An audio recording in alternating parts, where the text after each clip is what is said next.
Welcome to another WalterFootball.com video. I'm Charlie Campbell, Senior Draft Analyst. Before we get going here, I suggest you speed it up here in the settings to 1.25 or 1.5. I think that makes these mock videos a lot better. So anyways, let's get into this week's mock. First overall pick, Jets, Trevor Lawrence. Now, I've seen some people, some in the media think that the Jets should just trade down, trade out, load up on picks, build around Sam Darnold, pass on Trevor Lawrence. I think that the smarter play would be to take Trevor Lawrence. I think Sam Darnold hasn't shown enough at this point for them to bank on him being the difference maker that they need at that position. I think he could still end up being a good NFL quarterback, but whether it's just the situation there in New York or he needs a change of scenery, I think that the Jets shouldn't pass on a quarterback like Trevor Lawrence and build around Darnold. I think you take Lawrence, you use your picks. They have 3 other first-round picks over this draft and the next one to come, and then high second-round picks. You can trade Darnold. I'm sure you could get some nice picks in return. I think that would make more sense for them to build around Lawrence than to build around Darnold. So that's where I stand on that one. Second overall pick, Jaguars taking Justin Fields. This one's a no-brainer. Jacksonville needs their quarterback of the future. Would definitely make sense for them to take Fields, let you trade Gardner Minshew, or just keep him as a backup. Same with Jake Lawton.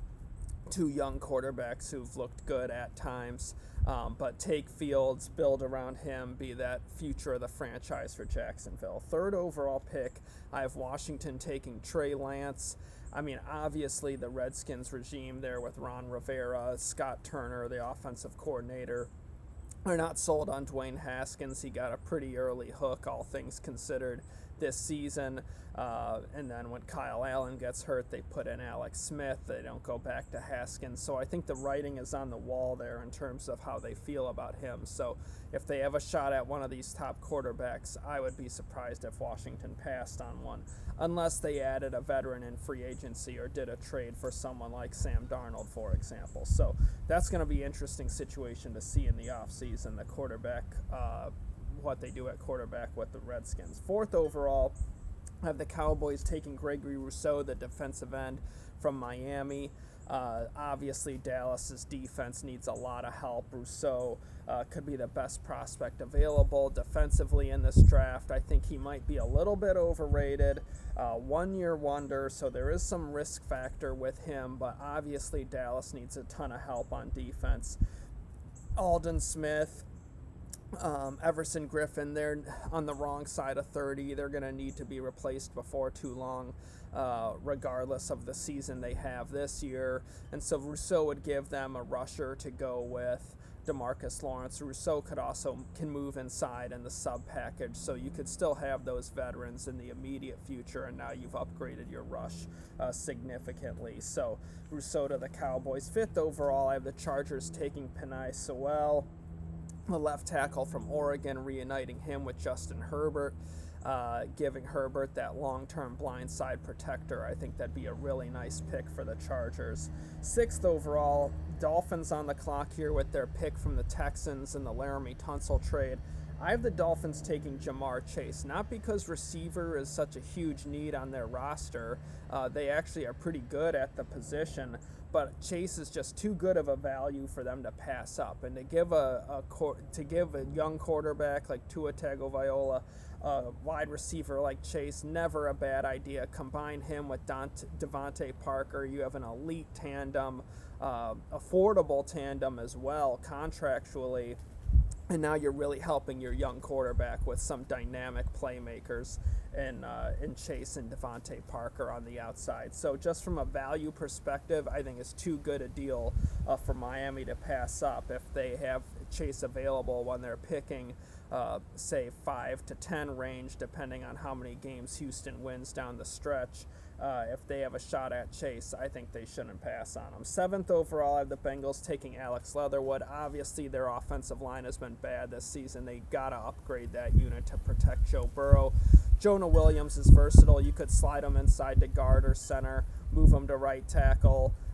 Leatherwood's versatile as well. He played on the inside early in his career. So either way, you're going to upgrade the line at 2 spots if you take a blocker like Leatherwood. So that pick would make a lot of sense for Cincinnati.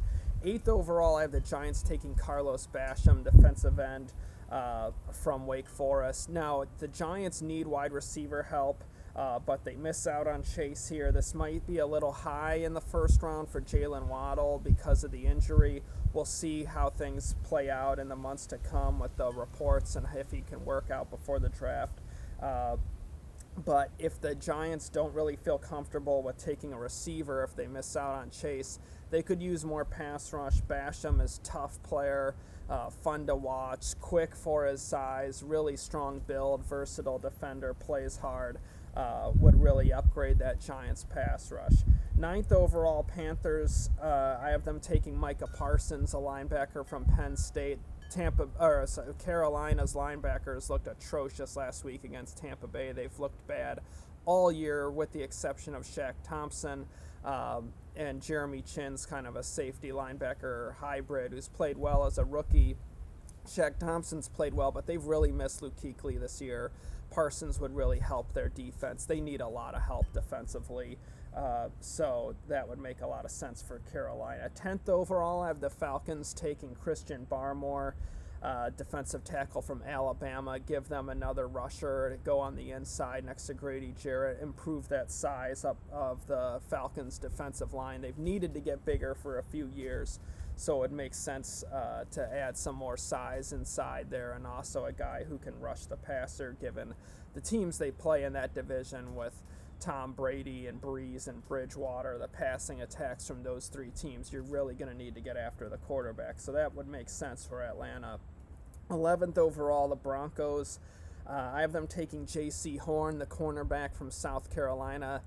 Denver really hasn't had that true number 1 outside corner since they got rid of Aqib Talib. J.C. Horn would come in, really improve that defense, give them a cover corner to build around in the secondary. 12th overall, I have the 49ers taking Andre Cisco, the ball-hawking safety from Syracuse. Cisco, really nice player, had 2 tremendous seasons in 2018-2019. This year, his season ended early after a pregame collision with a leg injury. Syracuse has kind of been evasive on the true nature of that injury. So that's going to be something to monitor, but he's a heck of a football player. San Francisco needs to improve their safety play. It's been an issue for years. Cisco, if he's healthy, would be a plug-and-play upgrade, I can tell you. 13th overall, I have the Lions taking Kwity Paye, the defensive end from Michigan. They need an edge rusher across from Trey Flowers. Paye is also big, quick, versatile athlete. You can move him inside. He can rush from tackle in the sub package. He can rush from end. So he would be a nice, versatile player to really improve the pass rush there in Detroit. 14th overall, I have the Vikings taking Rashad Weaver, the defensive end from Pitt. They need some youth on that defensive line. Young pass rusher would make sense for the Vikings. Weaver's having a really nice season coming off an injury. He played well in 2018, so that would be a nice fit for the Vikings. 15th overall, I have the Patriots taking Kyle Pitts, the tight end from Florida. I think that makes a lot of sense for them when you consider their picks as a pair or their first 3 picks, because this is such a good receiver draft. Once again, a lot of good receiver prospects on day 2. They could get the top tight end in Pitts, who, if you consider all the receiving weapons, the biggest mismatch problems for a wideout or tight end in this draft, Jamar Chase is number 1, Pitts is number 2 as far as the most problems they present to a defense, then probably Jalen Waddle 3. But you get Pitts in the first round if you're the Patriots. Then you come back, get some receiver help in round 2 and 3, and now you've really upgraded the weapons on that roster. So Pitts would make a lot of sense as far as a dynamic mismatch guy that can really create some things, make some plays for the Patriots in the red zone. 16th overall, I have the Bears taking Jalen Waddle. It sounds, with each passing week, it looks more likely that Allen Robinson isn't going to be back with the Bears next year. Waddle Some scouts have told me they think he could be a Tyreek Hill type receiver in the NFL. So the Bears, if they lose Allen Robinson, that's going to be a huge hole on their offense. They're going to have to replace it with a guy who can make plays. Waddle's a home run hitter. Guy can change the game every time he touches the ball. So that would be a nice pick for the Bears if they lose out on having Robinson come back. 17th overall, I have the Browns taking Aiden Hutchinson, the defensive end from Michigan. I think Hutchinson makes sense for them because Olivier Vernon's in the last year of his contract. Even if he's brought back, they could use another end to rotate with him and Myles Garrett, keep their edge rushers fresh and ready to go for all 4 quarters. Hutchinson also has the size to move inside, so you could rush him at tackle in the sub package, have all 3 going together. But Vernon could easily be gone in free agency, and then they'd need a starting end to go across from Garrett. Hutchinson would give you a cheap 5-year answer to that, and considering the money they paid Garrett, makes sense contractually for the team if you have a first-round talent at each spot, but one of them's on a cheap contract, the other's on a big contract. Kind of makes it work. 18th overall, Titans, I have them taking Patrick Surtain II. Tennessee could use a third corner to go with Adoree Jackson and Christian Fulton. And right here, in the way that this mock has worked out, the good pass rushers are off the board. So with that being the case, I think that it would make sense for the Titans to improve their coverage on the back end, help their the rushers they do have get a little more time to get home to the quarterback. 19th overall, I have the Eagles taking Jeremiah Owusu-Koramoah, linebacker from Notre Dame. The Eagles linebackers have been atrocious. Owusu-Koramoah is a fast linebacker, undersized, really adept in coverage. Not as much of a tackling machine as you would want to see, in my opinion, but he could go in the back half of the first round, and the Eagles badly need linebacker help. 20th overall, I have the Cardinals taking Caleb Farley, the cornerback from Virginia Tech. They could use a young understudy to Patrick Peterson. Farley has size, speed, athleticism, needs some work in development, raw player, but he would be a nice developmental guy for the Cardinals to work with. Could learn a lot watching Peterson. So that could help the Cardinals defense, adding another corner there. 21st overall, the Jets are up with the pick they have from Seattle in the Jamal Adams trade. I think Devontae Smith, if he's on the board, would make a ton of sense for New York. Just a dynamic, awesome receiver. That'd be a top 10 pick if he was heavier and thicker. But he would really help Trevor Lawrence, really upgrade the receivers there. He's such a polished route runner, excellent hands, makes plays happen after the catch. Really dynamic player, would be a nice addition for the Jets. 22nd overall, I have the Dolphins taking Travis Etienne, the running back from Clemson. Once again with the Jamar Chase pick. I mean, this would be an exciting draft for Miami to add these two playmakers around Tua. You get the best wide receiver and the best running back.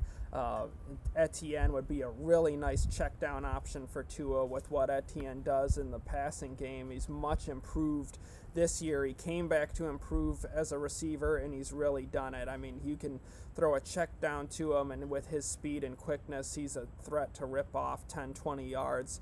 Really be a third down asset for a young quarterback like Tua. So with Etienne and Chase, that would be an exciting offense to watch in Miami. 23rd overall, I have the Colts taking Sam Cosmi. Anthony Costanzo is hinted at retirement.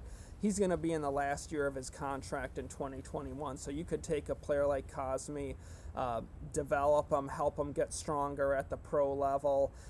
He could learn a lot watching Costanzo. You always need offensive line depth in the immediate future.